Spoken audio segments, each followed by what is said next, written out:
Arrest her. Arrested her? You heard me. Now. Ma'am, what's the charge? The MPs moved fast, 4 of them, through the main entrance of the Naval Base Coronado Officers Club at 11:47 on a Friday night, handcuffs already drawn, flashlight beams cutting across the crowded room like searchlights over open water. The music stopped. Conversations died mid-sentence. 40 officers and their families turned in unison toward the noise, toward the urgency, toward the bright, hard beams sweeping the room until they locked onto a single figure standing perfectly still near the far window. A woman, alone, civilian clothes, a plain gray shirt and dark jeans among a room full of dress uniforms and polished brass. She didn't run. She didn't even turn around. She simply stood there with her hands loose at her sides and her chin level, and her brown eyes fixed on something beyond the window glass, the Pacific Ocean black and deep under a November sky, as if she had already calculated every angle of this situation and found the outcome satisfactory. Captain Derek Lawson's voice filled the room before the MPs reached her. You. He pointed across the room at her back with the certainty of a man who has never once been wrong about a thing that mattered. Turn around. You are under arrest for impersonating a military officer. Stolen valor. Federal violation. He was 29 years old, a SEAL, a good one by most accounts. He had a chest full of training citations and an operator's trident pinned to his uniform, and the kind of confidence that comes from being told you are exceptional. So many times you begin to believe it without conditions. The woman at the window turned. She looked at Lawson for a long moment. She looked at the MPs. She looked at the crowd of phones already rising, already recording, screens glowing white in the dim room like a field of small cold moons. Her expression did not change. That was the first thing people noticed later when they replayed the footage. Not the handcuffs, not the accusation, not even the uniform of the MPs converging on a lone civilian woman in the middle of a crowded bar. It was her face. There was no fear in it, not defiance either, not anger, nothing hot or reactive or desperate, just a steadiness that seemed somehow more unsettling than any of those things. The stillness of someone who had stood in far worse situations than this one and had learned through years of practice in conditions that would not be discussed in this room tonight exactly how to wait. In 87 minutes, every person present would understand why. 3 hours earlier, the Officers Club had been a different kind of place. The memorial service for Petty Officer First Class Kevin Nash had concluded in the adjacent function room at 8:30. Over 100 people had come, active duty personnel, veterans, family members.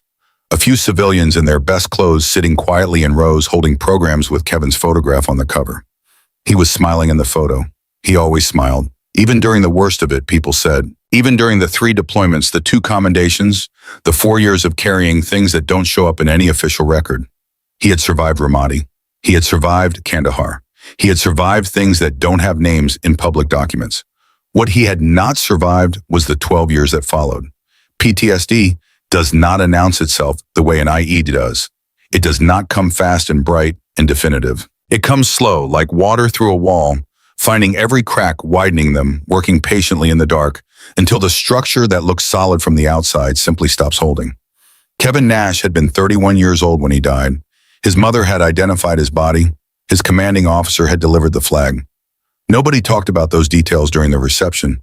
People talked about the good things, the way Kevin moved in the field, his instincts. The time in Helmand Province when he had pulled a teammate out of a burning vehicle through a window that was technically too small. The crooked smile, the terrible taste in music, the way he had with the junior operators, patient and honest, in equal measure, the kind of presence that made younger men believe they could become something. The reception moved into the main bar area after 9. The weight of grief softened slowly under conversation, and the particular mercy of alcohol, and the company of people who understood without explanation. By 10:30, most of the memorial attendees had either gone home or found their way into the rhythm of a normal Friday night, which is its own kind of mercy. One person had not joined the rhythm. She sat alone at a corner table near the windows, the ones that looked out over the dark water.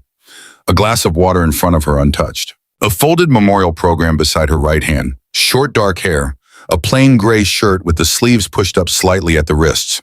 No jewelry except for a thin silver chain around her neck, from which hung something small and metallic that caught the overhead light when she moved.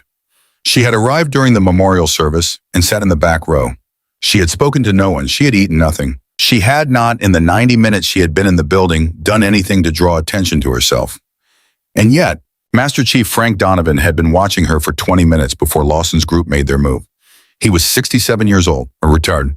He had spent 22 years as a SEAL instructor at this very base, had stood on this same shoreline, watching young men learn what they were made of, had sent some of them into the world as operators, and received some of them back in boxes. He had a son buried at Arlington. His name was Daniel. He had died at Fallujah in November of 2004, a month before his 24th birthday, and Frank Donovan had folded the flag himself. He had been at Kevin Nash's memorial because Kevin had been one of his. One of the ones he had trained 15 years ago, a kid from rural Ohio who had no business being a SEAL, except that his body and his mind refused to accept any other outcome. Frank had watched him become excellent and had felt the particular pride of someone who recognizes the work they do in the world they help create. He had been standing at the bar with a glass of bourbon. He wasn't really drinking when something made him look at the woman by the window. He couldn't have explained what it was exactly if someone had pressed him. There was nothing dramatic about her. Nothing obvious. She looked to any casual observer like a civilian, like someone's sister or colleague or friend who had come to pay respects and was now sitting quietly preparing to go home. But Frank Donovan had spent 22 years watching people, reading bodies the way other men read text. And what he saw in the woman by the window was not what she was showing the room. The posture first. She was sitting in a civilian chair at a civilian table in a relaxed social environment, and yet her spine was perfectly aligned, her weight distributed evenly, her feet flat on the floor at shoulder width. It was the posture of parade rest adjusted for a chair. The posture of someone whose body defaulted to military bearing the way other people default to slouching. You could train yourself out of it after years of civilian life. She hadn't. Then the awareness. When a server passed behind her at close range, her head didn't turn, but something else did. A subtle shift in attention, a broadening of her peripheral field, a fraction-second assessment that resolved almost before it registered. Not the startled reflex of an anxious civilian, the threat assessment of someone trained to know at all times what was behind them. And when someone across the room dropped a glass, the sound sharp and sudden, her eyes moved to it with the speed of a reflex that had been drilled past the point of thought. Not alarm, not curiosity, classification, the unconscious sorting of a potential threat that had become over years of necessary repetition as automatic as breathing. Frank Donovan had seen these things in operators his whole adult life. He had never seen them in a civilian sitting alone at a bar. He set his glass down. He was going to walk over there, introduce himself, ask her gently how she knew Kevin. He was halfway off his bar stool when he saw Lawson's group moving across the room. He stayed where he was. He watched. And he thought with the certainty of 22 years reading people in rooms exactly like this one, the most dangerous weapon in that room is never the loudest one. Captain Derek Lawson was a good SEAL who had never been tested by anything except the things he expected to be tested by. He was 29, fit, decorated within the narrow parameters of his experience, and possessed of the absolute certainty that he understood the world correctly. He had come to the memorial out of a form of professional obligation and had stayed for the Friday night camaraderie that followed. He was 3 drinks in and feeling the particular expansiveness of a man among his own, surrounded by people who confirmed his sense of himself. He noticed the woman by the window the way young men notice things they have already decided about. He saw civilian. He saw dog tags hanging from the thin silver chain. He saw someone sitting alone at a SEAL team memorial who had no business being there, which meant in his calculus that she was there for the wrong reasons. He was going to correct this. Lieutenant Ryan Holloway followed his phone, already angling toward an upward recording position. Petty Officer Cody Walsh completed the trio, his expression carrying the low-grade, eager hostility of someone who wanted Lawson to be right. They crossed the room. Donovan watched from the bar. He didn't move. Not yet. He had no grounds to move. He had only instinct and the particular quality of her stillness, which told him things he couldn't prove. "Excuse me." Lawson's voice carried the careful politeness of a man who has already made up his mind and is only performing the courtesy of pretense. He stood over her table with his arms loose and his chin up and his trident pin catching the light. The woman looked up at him without hurry. "Those look like military dog tags." He nodded at her necklace. "What unit did you serve with?" "I attended a memorial service," she said. "I'm not looking for conversation." Her voice was level, not cold, not hostile, simply factual. The voice of someone setting parameters. "That's not what I asked," Lawson said. He stepped closer. "Those tags, military issue, or did you pick them up at a surplus store?" "They're mine." "So you're claiming military service?" Holloway's phone was now fully raised, aimed. What exactly? I'm not claiming anything, she said. I attended a service for a fallen operator. That's all you need to know. Walsh leaned in. Funny, you don't look like any operator I've ever seen. What was your rate? Your command graduating class? That information isn't public. Lawson laughed. It was a practiced sound designed to carry. Right, classified, super secret stuff we're not cleared for. He looked around at the tables that had begun to pay attention, making sure they were watching. Let me guess, everything you did is classified so conveniently you can't prove any of it. She said nothing. You know what I think? His voice rose now, performing. I think you're running a stolen valor play. I think you bought some gear online and thought you'd impress people at a SEAL memorial. His hand reached for her shoulder, and you picked the wrong night and the wrong crowd to try it. He grabbed her shoulder and turned her to face him. In the half second that followed, something moved behind her eyes. Frank Donovan saw it from 30 feet away. He recognized it immediately because he had seen it in the field in training, in the eyes of men and women who had been trained to respond to physical contact as a potential threat requiring immediate assessment. It was not fear, it was calculation. She looked at Lawson's hand on her shoulder. She looked at his face. She looked at the distance between them and the angles of the room and the positions of the MPs near the entrance. And then she chose not to act. That choice, visible only to someone who knew what they were looking for, was more telling than anything else that had happened so far. A civilian would have flinched or pulled away or escalated with voices. Someone performing military service would have done the same. She did none of those things. She simply looked at him with an expression so empty of fear that it seemed to unsettle Lawson slightly, though he didn't know why, and said quietly, "You should take your hand off me." He squeezed harder. The silver chain snapped under the pressure. The dog tags scattered across the floor metal on polished wood. The challenge coin followed, bouncing once, twice, settling near Lawson's boot with a clean, ringing sound. Her right hand moved, not toward Lawson, down. She caught one dog tag out of the air, her fingers closing around it with a speed that made 3 people at the nearest table visibly blink. The coin was already on the floor. Lawson bent and picked it up. He held it up to the light with the expression of a man who has already won. The coin was worn. Not distressed the way new things are artificially aged, but worn the way objects are worn by years of contact with human skin, carried in pockets and palms, and pressed between fingers during the long, empty waiting hours that constitute so much of military life. One side bore a trident stylized differently than the standard SEAL trident, the lines slightly altered in ways that meant nothing to Lawson. The other side showed a sequence of numbers and letters etched deep into the metal. GU7041201. What's this? Lawson read the numbers aloud to the room. Some kind of serial number you made up. Buy this one online too. The woman stood, slowly. The movement was unhurried and controlled and inevitable, like something that had been decided before it began. Give that back, she said. I don't think so. Lawson pocketed the coin. This is evidence? This is evidence that you're running a scam in a room full of actual operators, and now we're calling this in. He pulled out his phone. Donovan had not moved from his bar stool, but his eyes had not left the coin since the moment it hit the floor. And when Lawson read the letters and numbers aloud, something happened in Frank Donovan's chest that he hadn't felt in a long time. He knew those letters. GU7. Not completely, not with the kind of knowledge that came from official briefings or documented history. With the kind of knowledge that comes from years of proximity to classified operations, from fragments of conversation in secure facilities, from the particular silence that falls over rooms when certain designations are mentioned. Ghost Unit 7, he had heard that designation 3 times in 22 years, never explained, never elaborated upon. Each time, whoever had spoken the words had moved immediately to another subject, the way people move away from something that isn't meant to be touched. He looked at the woman standing in the center of the room. She was watching Lawson make his phone call with an expression that had not changed in the 10 minutes since this began, and Frank Donovan felt the first cold certainty settle into his chest like ballast. He reached for his own phone. He was not the only one who had heard. Lieutenant Colonel Craig Elwood had been standing near the back wall when Lawson read the numbers aloud. He was a Marine liaison officer, 44 years old, attached to the base on a joint operations coordination assignment. He had clearances that Lawson didn't know existed and had worked in proximity to JSOC operations since 2007.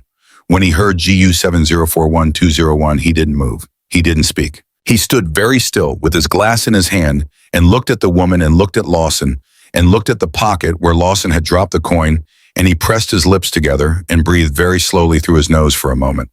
Then he took out his phone and stepped toward the wall. Captain Brenda Harlow arrived with 4 MPs at 11:47. She was the military police commander, professional and efficient, a woman who ran a clean operation and had zero patience for Friday night complications. She moved through the entrance with purpose, her eyes sweeping the room until they found Lawson's group and the civilian woman standing in the center of them. "Somebody want to tell me why I'm here on a Friday night instead of home," she said. Lawson stepped forward with the urgency of a man who has been holding a winning hand and can finally play it. He laid out his case quickly and with conviction. Civilian woman at a SEAL memorial. Dog tags, claims of military service she couldn't substantiate. The coin with the suspicious markings. The refusal to provide verifiable details. Harlow approached the woman. "Ma'am, identification."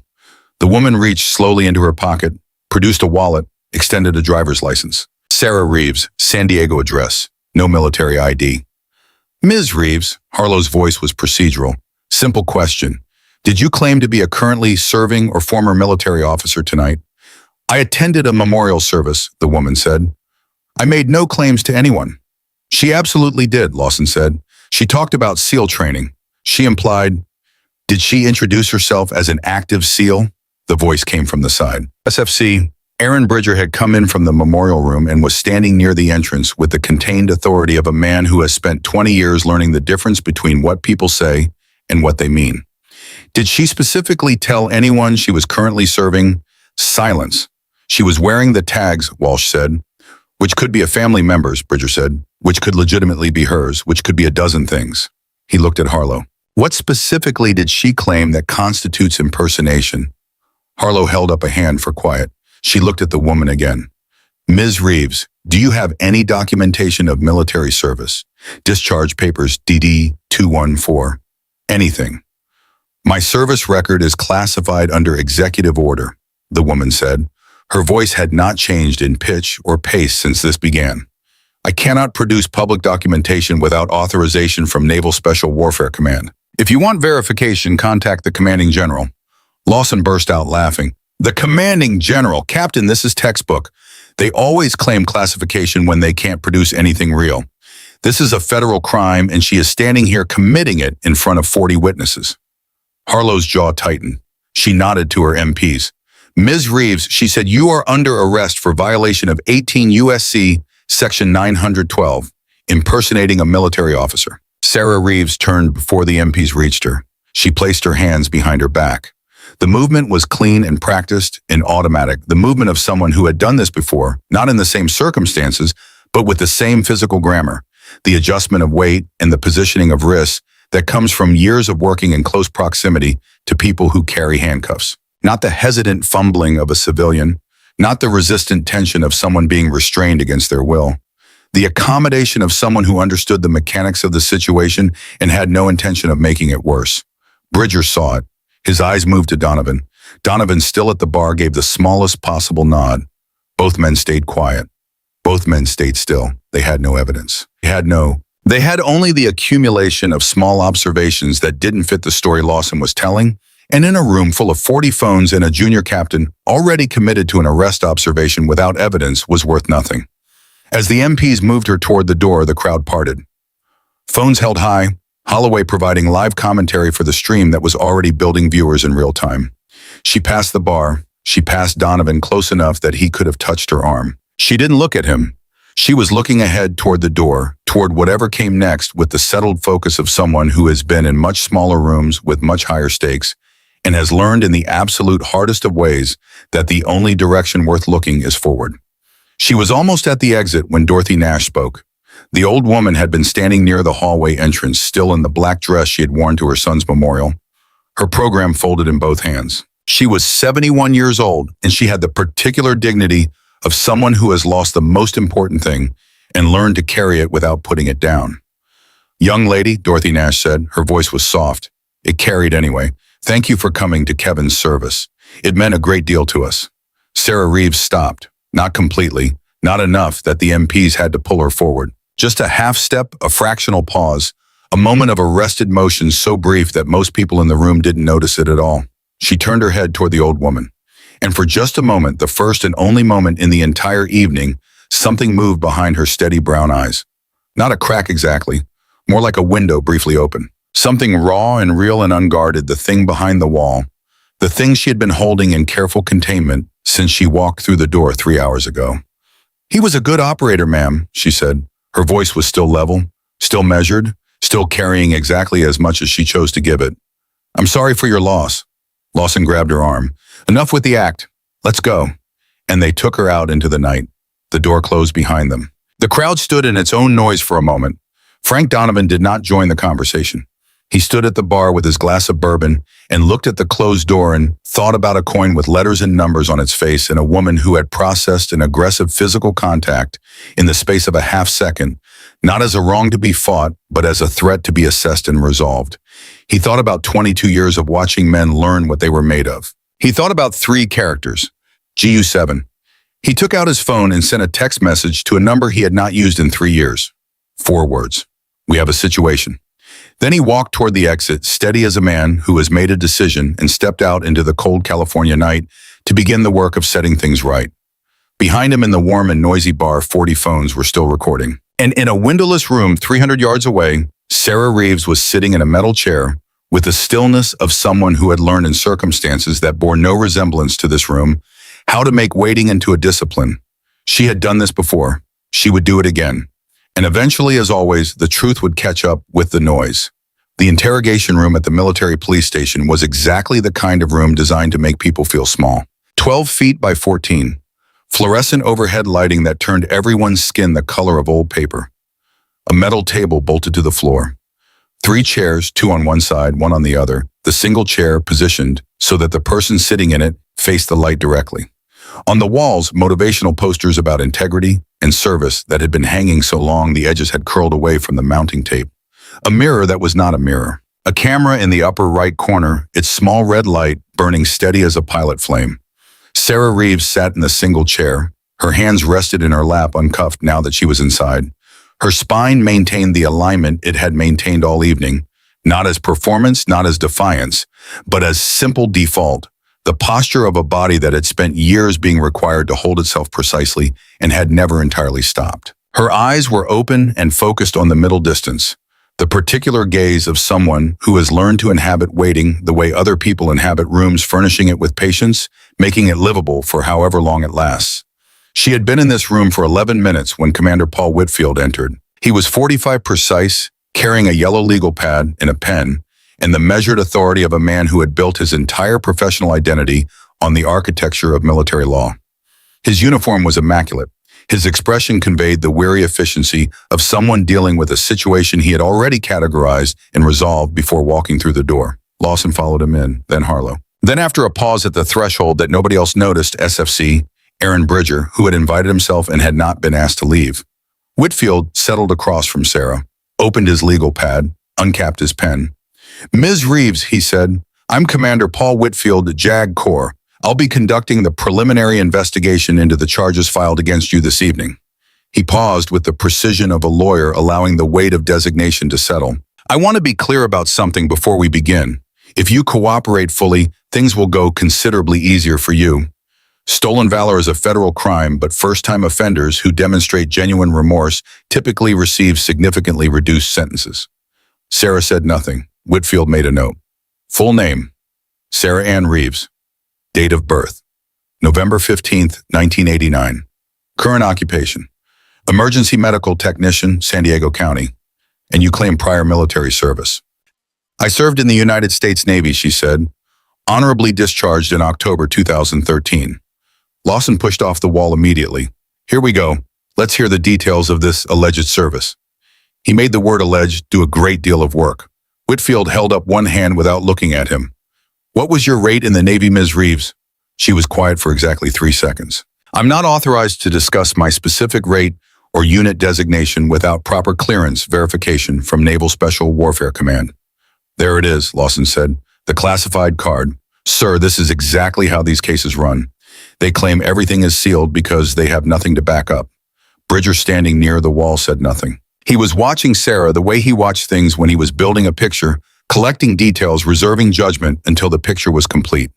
"Ms. Reeves," Whitfield said, "I hold a secret clearance. If your service was classified at that level, you can disclose it to me. My service requires clearance above secret commander." The room was quiet for a moment in a different way than it had been quiet before. Whitfield's pen stopped. Even Lawson, who had opened his mouth, didn't immediately fill the silence. It was Bridger who spoke quietly from his position near the wall. That would be top secret SCI, or specialized compartmented programs. Lawson turned on him, or she just made that up. Either of those things could be true, Bridger said evenly. I'm identifying the implication, not drawing a conclusion. Whitfield leaned back slightly. His eyes had changed just fractionally with the quality of a man who has encountered something that doesn't fit the folder he prepared for this meeting and is deciding how to proceed. All right, he said. Let's approach this differently. He folded his hands on the legal pad. Tell me about BUD/S training, Ms. Reeves, assuming you're claiming to have completed it. I haven't claimed anything about BUD/S. You know what it is. Basic underwater demolition/SEAL training, she said. Conducted at Naval Special Warfare Center, Coronado. Common knowledge. What week is Hell Week? Week 4 of first phase.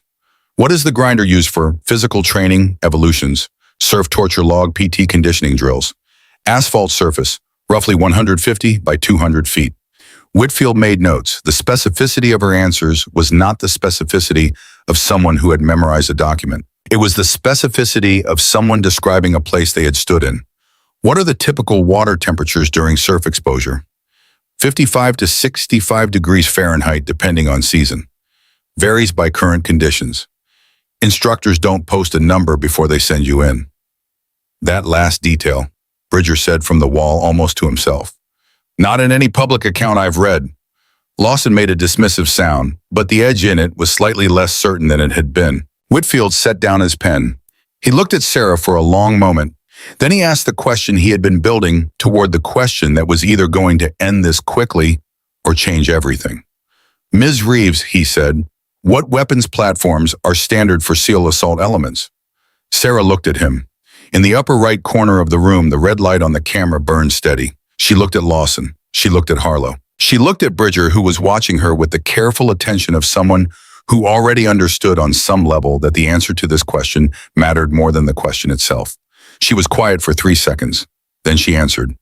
Standard loadout for DevGru assault elements includes a modified HK-416 with a 10.4-inch barrel suppressor capable UTEC EXP S3 optic with both visible and infrared laser aiming devices. Secondary is typically a Glock 19 or HK-45C, depending on mission profile.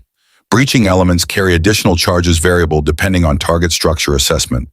The pen slipped from Whitfield's hand and struck the table with a small, sharp sound.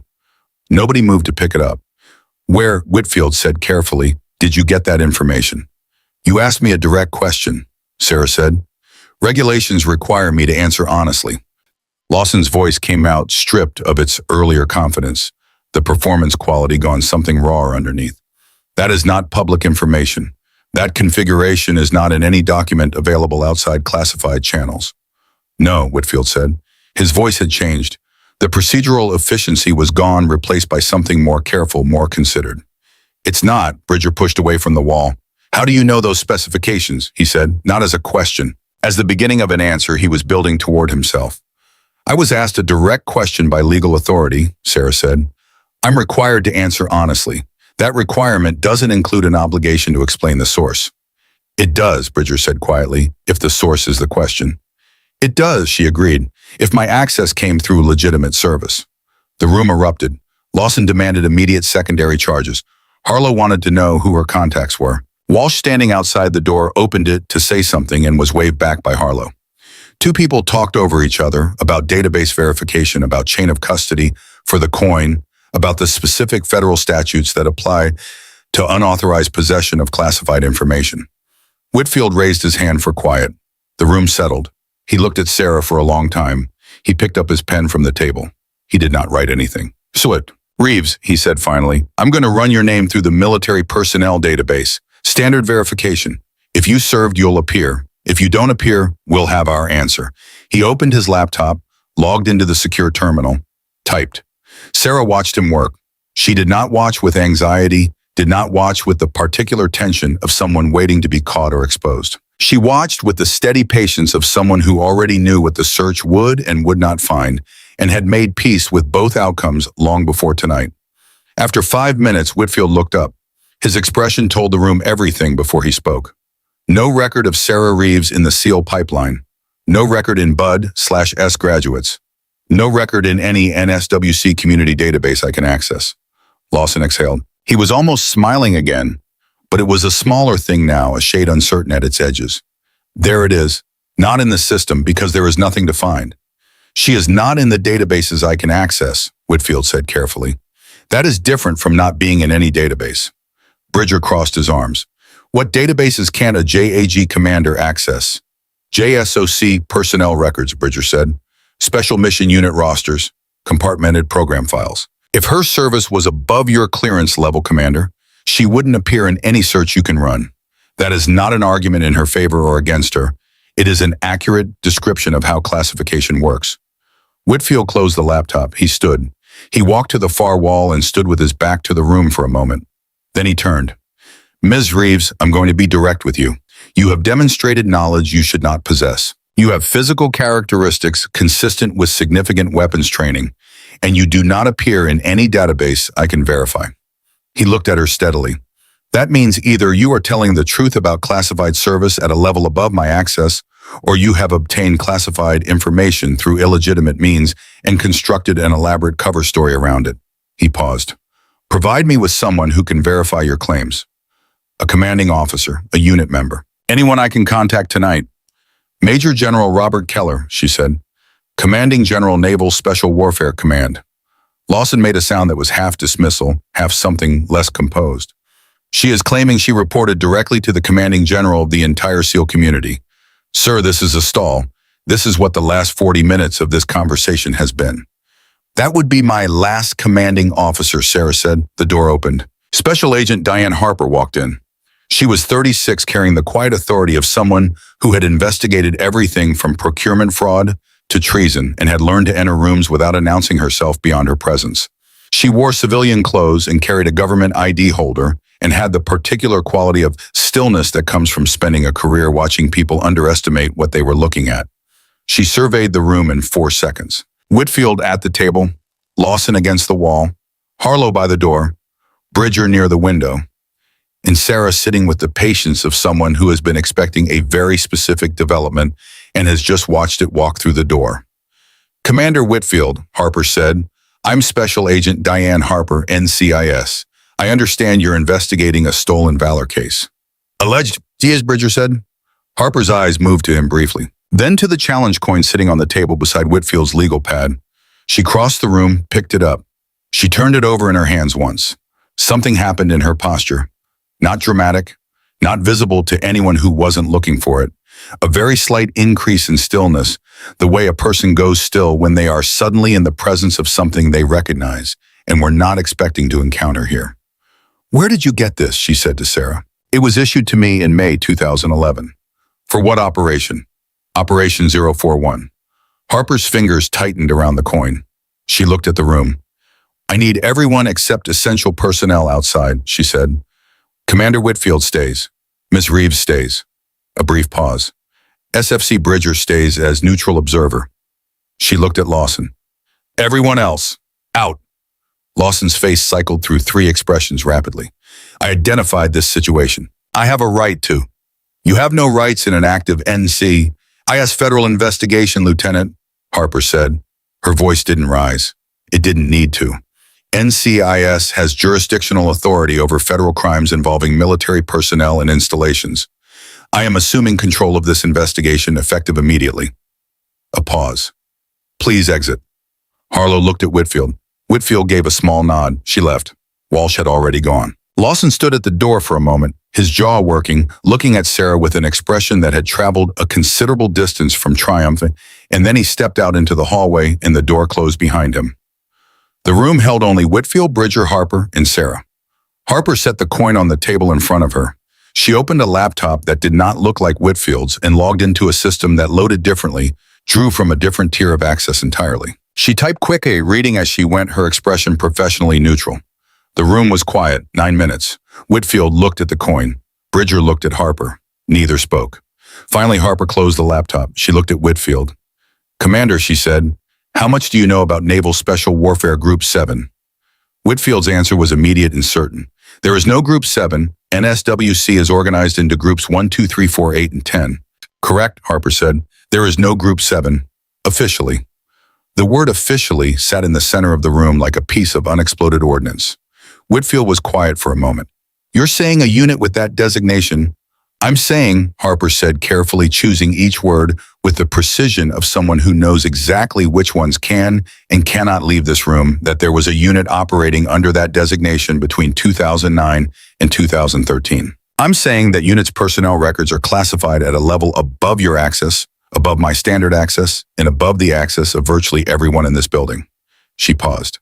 And I'm saying that if Ms. Reeves is telling the truth, releasing her immediately and contacting Major General Keller is not optional. It is the only correct action available to you right now.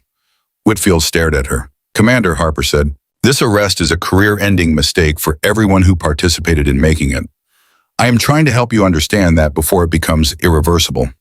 Whitfield turned to look at Sarah, who had been watching this exchange with the patient attention of someone listening to a conversation they have been expecting for a long time. Ms. Reeves, he said slowly, is there anything you want to say before I make a decision? She looked at him. I told you the truth, she said, from the moment I was asked a question. He nodded slowly. He was about to speak when the door opened again. Lawson came back in and his face was different from when he had left it. He had been standing in the hallway and had not been able to stay there. He crossed the room with the stride of someone who has committed to a position and cannot afford to abandon it, and as he passed Sarah, his shoulder connected with hers. Not hard enough to call violence, hard enough to be deliberate.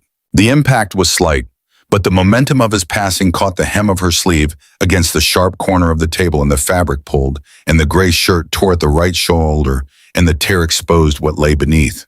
He had already moved past her. He didn't see it, but Bridger saw it. And Chief Warrant Officer Alex Brennan, the SEAL Team liaison who had been standing in the hallway and had pushed the door open to look in at the sound of movement, saw it through the gap. And Frank Donovan, who had been admitted to the building 20 minutes ago on Bridger's authorization and had been waiting in the corridor, moved to the doorway when he heard Brennan's sharp intake of breath, and he saw it too. The tattoo was on her right shoulder, a SEAL trident.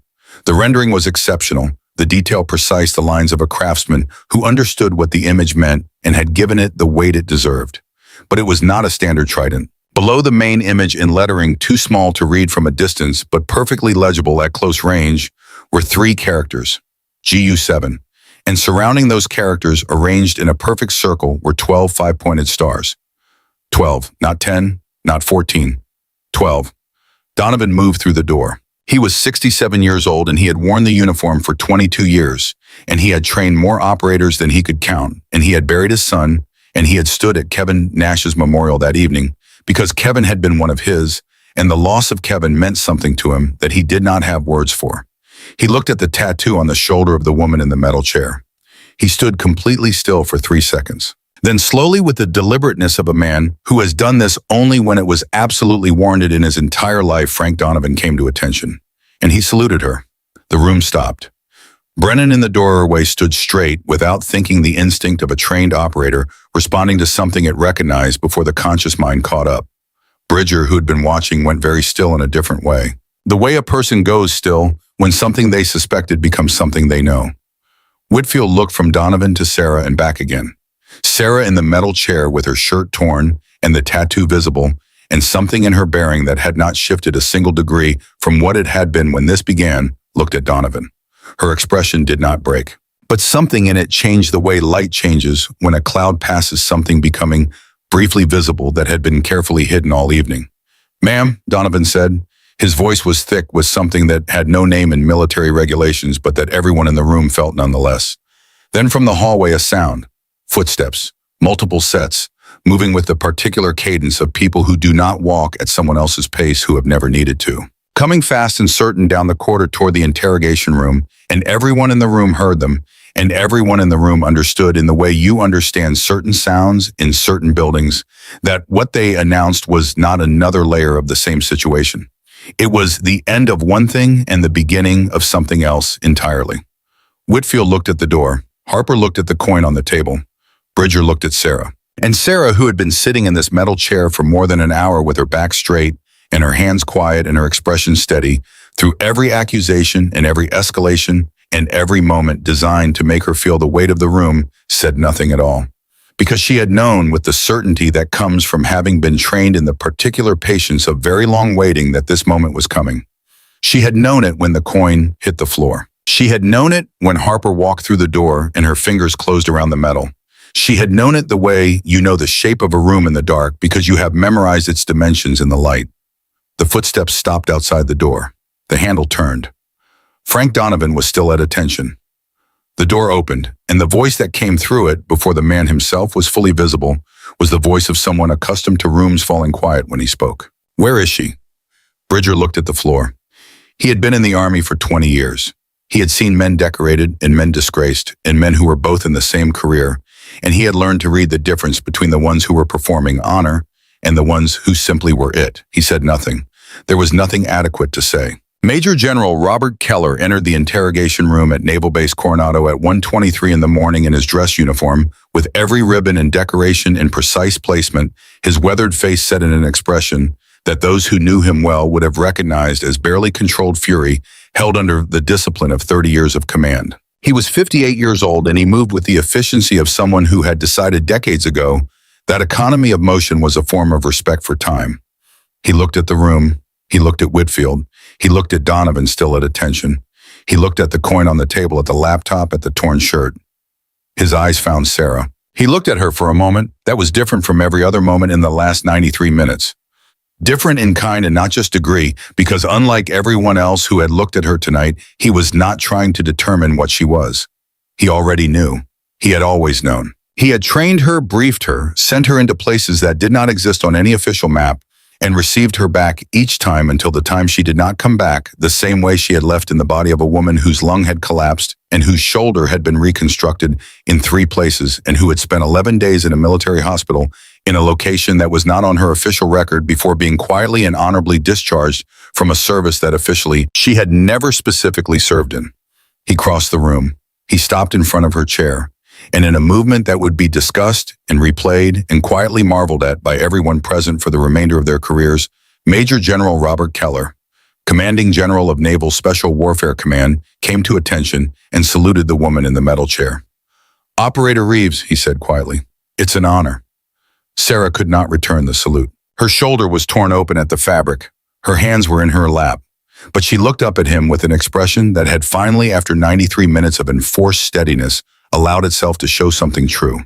Not triumph, not relief exactly, something quieter, something that had been carried in silence for a long time and had just been, for the first time in years, set gently down. "General," she said. Her voice was for just one word, not entirely level. "It's good to see you, sir." Keller held her eyes for a moment. In the hallway, the people who had come with him and the people who had been waiting there, and Lawson, who had frozen against the wall at the sound of the general's voice, stood in the particular stillness of people who understand they are witnessing something that does not happen very often. Then Keller turned. "Get those handcuffs off her," he said, though Sarah was already uncuffed, "and someone find her a jacket." He looked at Whitfield. "Commander, clear the room. Keep essential personnel only. What I am about to say does not leave this building. Anyone who lacks the clearance to hear it should consider whether they are prepared for what clearance would reveal." He looked at Lawson, who was still against the wall, his face the color of old concrete. "Anyone considering whether this moment can be recovered from should understand that it cannot. What has happened tonight has already happened. The only variable remaining is what happens next." He turned back to the table. He picked up the challenge coin. He held it up so the room could see it. "I want to read something," he said. "One line from the classified operational assessment filed on Ghost Unit 7 in 2013. It is the only line I am authorized to share outside a secured facility." He looked at the room. His voice was completely level. The most dangerous weapon deployed by this unit never made a sound. The room was absolutely quiet. "That assessment was written about all 12 of them," Keller said. "It applies without qualification to the operator sitting in this room tonight." He set the coin down. "Now let me tell you what she did. Ghost Unit 7 was a special operations unit operating under Naval Special Warfare Command from 2009 to 2013. It does not appear in any public record. It does not appear in most classified records. It operated under a designation that was itself classified, running missions in denied territories where official United States military presence could not be acknowledged." He paused. The unit consisted of 12 operators. Their selection criteria, training pipeline and operational parameters, remain classified at levels above anything in this room. In 4 years of operational deployment, Ghost Unit 7 conducted 17 classified missions across 4 separate theaters of operation. Their collective success rate and casualty ratio remain unmatched in the documented history of naval special warfare. He set the coin down. 4 operators did not come home. The 8 who survived received these coins as the only official acknowledgement of service most of them will ever receive in their lifetimes. No ceremony, no citation, no record that can be shown to another human being. A coin and the knowledge of what they did and the obligation to carry both in silence indefinitely. He looked at Lawson, including Operation Neptune Spear, May 2nd, 2011. The silence that followed had a different quality than the silence that had preceded it. Brennan in the doorway made a sound that was almost inaudible. Almost. Bridger did not make a sound. He stood with his arms crossed and his jaw set and his eyes fixed on a point somewhere between Keller and the table and the coin, and he breathed very slowly. And Lawson. Lawson's voice came out at a register that did not match the voice he had been using all evening. It came out at the register of a man who has just watched the floor he was standing on become something else entirely. There were no women on that mission, he said. There were no women on Neptune Spear. Keller looked at him with the specific quality of attention a general gives to a lieutenant who has said something that requires correction. Officially, Captain, he said, there were no women. Lawson opened his mouth. He closed it. Keller let the silence do what silence does when it has something to say. Then he continued. In August 2012, during a combat operation in Kandahar province, Operator Reeves and 2 teammates were caught in an IED ambush during extraction. The blast collapsed her left lung, severed her radial artery, and fractured her left shoulder blade in 3 locations. He did not look at Sarah as he said this. He looked at the room. In the 14 minutes before medevac arrived under active fire, with those injuries, Operator Reeves administered stabilizing treatment to 2 critically wounded teammates. She kept both men alive until the extraction could be completed. He paused. One of those men was Petty Officer First Class Kevin Nash. From the doorway, a sound, not from Brennan, not from Bridger or Whitfield or Harper, from the hallway behind them. Dorothy Nash had walked from the officers' club to the MP station in her memorial dress with her program folded in both hands, following at a distance the vehicle that had taken Sarah away because she had watched Sarah be taken out into the dark and had understood, with the instinct of a mother who had spent 12 years reading situations for signs of what they actually were, that she needed to be here for whatever happened next. She had been standing in the corridor for 4 minutes. She had heard everything. The sound Dorothy Nash made was not loud. It was the sound a person makes when something they have been trying to understand for years suddenly resolves completely, when a shape that was always present but never visible finally shows itself in full. She pulled my son out of the fire, Dorothy said. Her voice was barely above a whisper, and it carried through the room like something much larger. Sarah did not turn around. But something moved through her, visibly a wave passing under the surface of the composure she had maintained for 96 minutes without a single crack. Her hands tightened in her lap for just a moment, then relaxed. She looked at the table in front of her and was very still. Keller continued. Operator Reeves was medically retired in October 2013 following her injuries. Her service record was sealed under executive order. She has lived as a civilian for the past decade, working as an emergency medical technician in San Diego County. He looked around the room one final time. She came to this base tonight to attend a memorial service for a man she had served alongside, whose life she had saved, whose death she learned about through a family notification that reached her through channels that no longer officially exist. She attended quietly. She identified herself to no one. She made no claims of any kind. A pause. And she was arrested. The words sat in the room like a stone dropped into still water. Keller looked at Harlow. Captain Harlow, you are relieved of military police command pending a full administrative review. Harlow nodded once. Her hands were very steady as she reached for her rank insignia and placed it on the table. Keller looked at Whitfield. Commander, you will face an ethics review by the JAG committee for the decision to proceed with federal charges without adequate verification. Understood, sir, Whitfield said. Keller's eyes moved to Lawson. He did not rush. The deliberateness with which he looked at Lawson, the unhurried specificity of it, was itself a form of communication that required no translation. It said, I have done this before. I have ended careers before. I am not doing this in anger. I am doing this because it is what the situation requires. Captain Lawson, Keller said, you publicly accused a decorated combat veteran of a federal crime based on assumptions. You handled her without authority. You created a public record of those accusations that has been viewed by hundreds of thousands of people. You did all of this with the absolute certainty of a man who had decided he understood a situation before he had gathered a single piece of evidence that would support that understanding. He paused. You have been a SEAL for 4 years. Operator Reeves served for 4 years in operations you will never be briefed on, in locations your clearance level does not permit you to know about under conditions that would have tested the limits of any operator in this building. Another pause. You are suspended from active duty effective immediately. A court-martial investigation will commence within 72 hours. Lawson was not standing straight anymore. It was not a visible collapse. His spine did not curve. His knees did not bend. But something behind the posture had gone the internal architecture of certainty that had been holding the structure upright, and the resulting change was visible in the way these things are visible in the eyes, in the particular quality of stillness that is not composure but its absence. I didn't know, he said. His voice was different from anything it had been tonight. Smaller, more real. I didn't know who she was. Keller said nothing. The silence was its own answer. Sarah turned in her chair to look at Lawson. She did not look at him with contempt. She did not look at him with the satisfaction of vindication or the cold pleasure of someone watching consequences arrive at their deserved destination.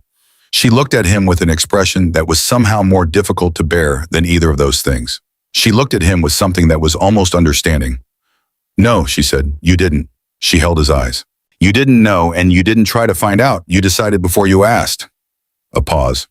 The next woman you encounter who claims military service, who has a record she can't show you, who carries things she isn't allowed to explain, she is going to need something different from you than what you gave me tonight. Another pause. Not because of what I am, because of what she might be. Give her the benefit of the doubt before she has to stand in handcuffs to earn it. Lawson looked at her for a long moment. His mouth opened. Nothing came out that had any adequate relationship to what needed to be said. He closed it. He nodded once. The motion of a man who is beginning to understand the distance between who he thought he was and who he had demonstrated himself to be, and who has not yet found the language for that distance. Keller looked at Sarah. Operator Reeves, he said, on behalf of Naval Special Warfare Command, I apologize for what happened to you tonight. It should not have happened. The people responsible are facing appropriate consequences. He paused. Can you walk? Yes, sir, she said. Then let's get you out of this room. Dorothy Nash was still standing in the hallway. As Sarah came through the door, the old woman stepped forward. She was 71 years old, and she had been standing in a hallway in her memorial dress for 20 minutes because she could not have done anything else. She put her arms around Sarah without asking. Sarah stood very still for a moment. Then she returned the embrace carefully, the way someone returns something that has been offered without condition and therefore requires to be received with the same quality. He talked about you, Dorothy said quietly. He never used your name. He never said what happened, but he talked about the person who was there. He said she was the best he had ever served beside. She pulled back slightly to look at Sarah's face. I knew when I saw you at the service that you were her. I didn't know how I knew. He would have done the same for me, Sarah said. He did do the same for me. More than once. Dorothy held her for another moment. Then she stepped back and straightened the front of her dress and looked at Sarah with the eyes of a woman who has found something she had spent a long time looking for. Go rest, Dorothy said. You've earned it. The military medical center was 20 minutes through pre-dawn streets. Keller drove himself in a government-issue black SUV. Sarah sat in the passenger seat. The base was behind them and the city was quiet, and the sky to the east had not yet begun to show any change, still fully dark, the particular darkness of an hour that has not decided what it is going to become. Neither of them spoke for several minutes. Then Keller said, when Elwood called me, I was at Patterson's retirement dinner. Sarah looked at the dark streets passing. I'm sorry to have interrupted your evening, sir. Patterson gives retirement speeches that are legendary for all the wrong reasons, Keller said. You gave me an excellent reason to leave before dessert. I will be in your debt indefinitely. She almost smiled. Almost. How did you end up there? He said, not accusation, genuine wanting to know. Kevin's sister reached out through one of the old channels, Sarah said. Most of the unit is still active or unreachable. I was the only one available who could get there. She looked at the dark water visible between buildings. I wasn't planning to stay for the reception. His mother asked me to. Keller nodded. She knew Kevin had a teammate who patched him up during a firefight. She wanted to meet her. Sarah was quiet for a moment. I couldn't say no to that. No, Keller said. I don't suppose you could. They drove in silence for a stretch. The video, Sarah said. NCIS is managing it. The original footage has been removed. Screenshots are circulating, which we cannot prevent. Public Affairs has drafted a statement confirming you as a former Navy service member whose charges were dropped following verification of legitimate service. He paused. We will not mention Ghost Unit 7. We will not mention Neptune Spear. We will give the public enough to close the story without giving them anything that compromises operational security. Holloway's live stream showed my face. It did, which is why you will not be returning to your apartment for the next 72 hours. We have a secure location in La Jolla. NCIS will run perimeter surveillance. You will not see them unless something requires you to.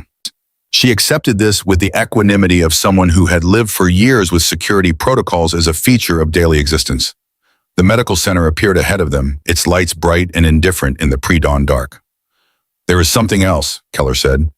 He pulled into the parking structure, found a space, turned off the engine. He did not immediately move to get out.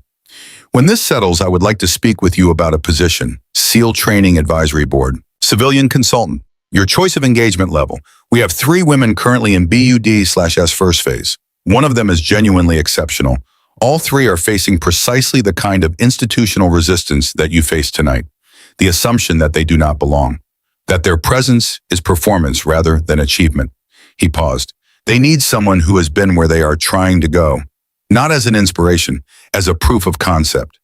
Sarah looked out through the windshield at the bright entrance of the medical center. I need time to think about it, she said. Take all the time you need, Keller said, but understand that the time they have is not unlimited. She nodded once. They got out of the car. The examination was thorough and efficient, and the attending physician checked her wrist for cuff injuries, assessed the old scarring on her forearm, examined the torn shoulder with the careful attention of someone who recognized the surgical reconstruction beneath it and understood what that reconstruction represented. Everything was within normal range. Blood pressure elevated. Stress response, the doctor said. Expected given the circumstances. He signed the paperwork. 48 hours of rest. Light duty only. Your body keeps the score, and tonight's events will find you in the next 24 to 36 hours, whether you invite them or not. Sarah accepted the paperwork without comment. She did not tell him that she had been keeping the score herself for 11 years and had developed a comprehensive understanding of the filing system. The safe house in La Jolla was a 2-bedroom cottage 4 blocks from the water. Keller walked through it, first checked each room with the practiced efficiency of someone who had cleared spaces under very different circumstances. He came back to the front room and told her about the panic button by the bed, the secure communications equipment in the small room off the kitchen, the rotating NCIS surveillance that she would not see. Rest, he said at the door. I'll be back this afternoon. He left. Sarah stood in the center of the quiet cottage and did not move for a full minute. The place was furnished with the careful anonymity of locations designed to belong to no one in particular. Neutral walls, practical furniture, curtains that controlled light without making any statement about it. She walked to the bedroom. She lay down on top of the covers, fully clothed, and looked at the ceiling. Sleep did not come immediately. What came instead was the evening in fragments, the way the mind processes events that have been held at a managed distance during the operational period of their occurrence and allowed to arrive in full only when the requirement for distance has passed. Lawson's face when Keller confirmed her identity. The sound of the handcuffs opening. Harlow's shaking hands removing her rank insignia. Dorothy Nash's voice from the hallway, the sound she made when she understood what Kevin's survival had cost.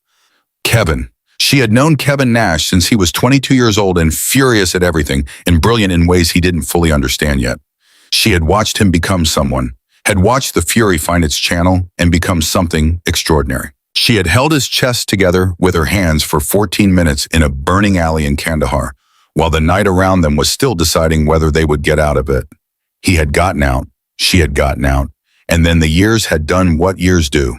She thought about Marcus Cole, Marcus who had been the best of them in ways that didn't show up in any performance metric. Marcus whose laugh in the operational staging area before a mission had been the specific sound of someone who has made peace with uncertainty. Marcus, who in a courtyard in Pakistan in March of 2013 had looked at the geometry of a situation in a fraction of a second and made a decision that was simultaneously tactically precise and entirely personal. Get her out. Those had been his last words. Not because he thought she was more valuable, not because of any calculation about who should survive, but because she had been his teammate and she had been beside him and the decision available to him was the one he made. She had spent 11 years earning that decision. She was still earning it. Sleep found her somewhere after 4 a.m, deep and dreamless, the sleep of a body that has finally been permitted to stop. She woke to afternoon light and the smell of coffee. Keller was in the kitchen, 2 mugs on the counter, a folder of documents beside them. 1,400 hours, he said, sliding a mug toward her. 11 hours, the doctor said you needed rest. She accepted the coffee. They spent an hour on the details. The video metrics, the public affairs statement, the status of various administrative proceedings. Lawson's suspension, Holloway's reprimand, Walsh and Harlow and Whitfield, and the specific consequences moving through specific channels. Elwood commended for the phone call he made. Bridger similarly commended. Donovan has asked if he can come by tomorrow, Keller said. Yes, Sarah said. Keller set down his folder. There's something else. I called Catherine Cole this morning before you woke up. He held her eyes. I told her what I was authorized to tell her. She knows that Marcus saved your life in Pakistan. She knows his last words. The mug in Sarah's hands became very still. Keller said nothing more. He understood that the next part belonged to her. She nodded once. He gathered his folder. For what it's worth, he said at the door, not turning around, what you did tonight in that room, the manner in which you conducted yourself under those conditions, that is why you were Ghost Unit 7. Some things are not about what you know or what you have done. They are about what you are when everything else is stripped away. He opened the door. Get some rest, operator. He left. The cottage was quiet. Sarah sat at the small table for a long time after he was gone. Then she picked up her phone. It rang twice. Sarah? Catherine Cole's voice was the voice of someone who had been waiting for this call in a specific way. Not with anxiety. With the readiness of someone who has been standing at a threshold for a long time and has heard the sound of a key in the lock. Catherine, Sarah said, a pause. Not uncomfortable. General Keller called us this morning, Catherine said. Her voice was steady and careful, the steadiness of someone managing something large and fragile simultaneously. He told us that Marcus saved your life in Pakistan, that he put himself between you and the threat, that his last words were get her out. She paused. He told us what you have done in the time since, not the specifics, the shape of it, the continuing. Sarah's grip on the phone did not change. My family has waited 11 years to know if Marcus's decision meant something, Catherine said, not whether it was justified. We always knew it was justified, whether it produced something, whether the thing he chose over his own life continued to be worth the choosing. Her voice shifted, slightly not breaking, but approaching something. We know what he gave. We know what it became. And we are grateful in a way that I do not have the right words for. Sarah set the phone on the table. She pressed both hands flat against the surface and she breathed. And for the first time since the handcuffs closed around her wrists at 11:47 on a Friday night, for the first time since Dorothy Nash had spoken to her at the door of the officers' club, for the first time since Kevin Nash's photograph had looked at her from the cover of a memorial program, Sarah Reeves let go of the containment she had been maintaining. Not completely, not catastrophically, just enough. Just the amount a person can allow when the weight of what they have been carrying is finally named by someone else, confirmed by someone outside themselves, given the shape of something real, rather than something only held in silence. She cried quietly alone in a safe house 4 blocks from the Pacific Ocean for Marcus Cole, who had made the only decision available to him and had made it without hesitation. For Kevin Nash, who had survived Kandahar and everything before it and had not survived the years that followed. For the 4 operators who had not come home at all, whose names remained in sealed files, whose families had received flags and carefully worded notifications, and the particular silence of a government that honors sacrifice by making it invisible. She cried for 11 years of not being allowed to grieve with anyone who understood what was being grieved. Then she picked up the phone again. I'm here, she said. I know, Catherine said. Take your time. They talked for an hour. Catherine told her about Marcus as a child, about his particular stubbornness, about the way he had decided at age 9 that he was going to serve and had never reconsidered for a single day of his life, about his terrible taste in movies, about the way he had talked about his teammates in the careful, circumscribed way of someone who loves something he cannot fully describe. Sarah told her what she could. Not operations, not locations, not anything that remained classified. But the other things. The way Marcus had been the first one up every morning in every staging area, in every country they had worked in, already dressed, already oriented toward whatever the day required. The time in a forward operating base when he had spent 2 hours teaching a group of local children a card game he had invented on the spot patient, and entirely present a man who knew how to be fully in a moment, even when the surrounding moments were very dangerous. She told her about the card game. Catherine laughed at the card game. That sounds exactly like him, she said. It was exactly him, Sarah said. When they finally said goodbye, the sky outside the safe house window had gone the particular deep blue of early evening, and Sarah sat in it for a while without turning on a light. The knock at the door came at 9 the following morning. Donovan, he was in civilian clothes. Gray wool practical boots, the clothes of a man who has stopped needing to announce himself through what he wears.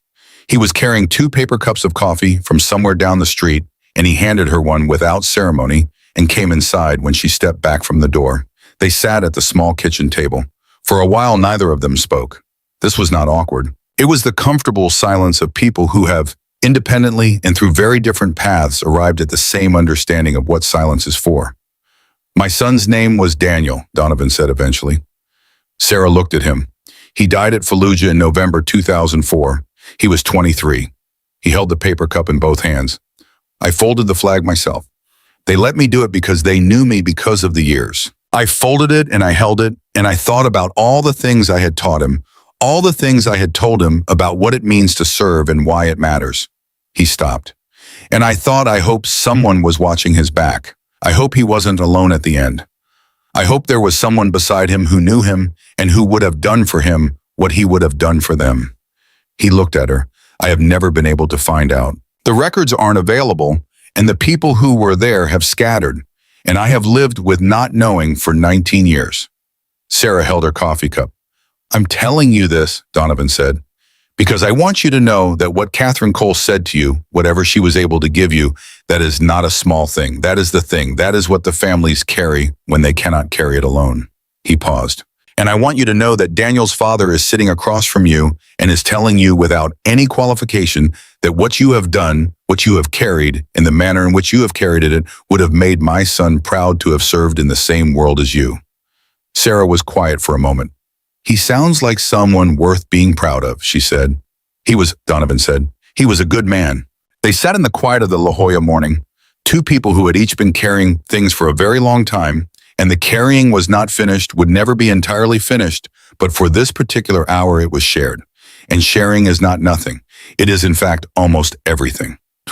6 months later, on a clear California morning that smelled of salt water in the particular clarity of a coast that knows what it is, the SEAL training graduation ceremony at Naval Base Coronado ran with the precision that such ceremonies require and the emotion they cannot contain. Families in rows, cameras, the controlled pride of commanding officers delivering remarks that attempted, as such remarks always do, to approximate in words what cannot be fully approximated. Sarah stood at the back. She had not been invited to stand at the back. She had positioned herself there because it was where she preferred to be, at the edge of things, in the place from which the whole of something can be seen, rather than only the part immediately in front of you. Ava Caldwell received her trident. She was 26 years old, and she had been told at various points across the preceding 18 months that she was too small, too slow, not suited, not the right kind of strong. She had been told these things by people who were trying to be honest and by people who were trying to be discouraging, and she had treated both categories with the same equanimity, which was to say she had continued regardless. She had not passed because of Sarah Reeves. She had passed because she had passed, because her body and her mind had met the standard day after day, in conditions designed to determine exactly what a person was made of. But she had known during the hardest of those days that the standard could be met. She had known it with the specific certainty that comes not from being told something is possible, but from being shown by someone who carried the proof in her own body that it had already been done. Keller appeared at Sarah's shoulder.